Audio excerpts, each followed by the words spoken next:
Okay, maing buntag mga kamax. So magbuhat na po tag video karon no. Ni atong kumintuhan base ra pod sa atong experience sa pagbiyahe sa Maxim. So ari na pod ta kung pila ka klase ang rider sa Maxim.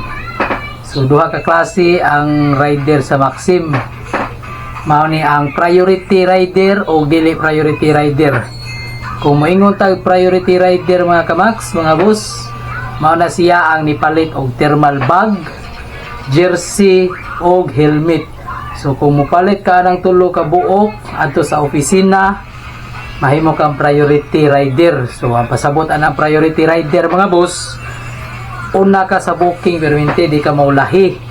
Pero nagdepende ra gihapon na kung naapog kay katapad nga priority, magdaogid mo ana sa average.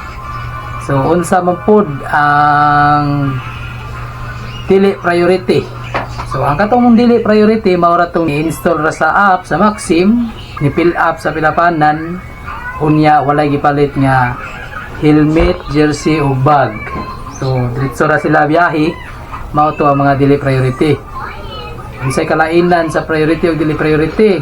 So mas komportable gid ang priority. Kay pananlitan na ay mag-book og Maxim, unya na ay dili priority sa iyahang tungod, unya ang priority naa pa sa unahan. So makuha ba sa dili priority ang iyahang gibook, mang tubaga na dili gid niya makuha. So kani nga booking pinagi ni siya request sa request.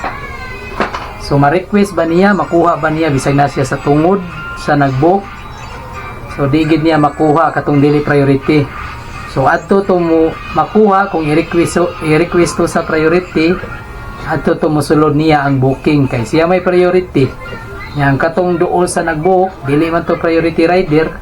So adto gid sa priority mosulod ang booking. So maunay naka-diferensya sa priority o dili priority rider.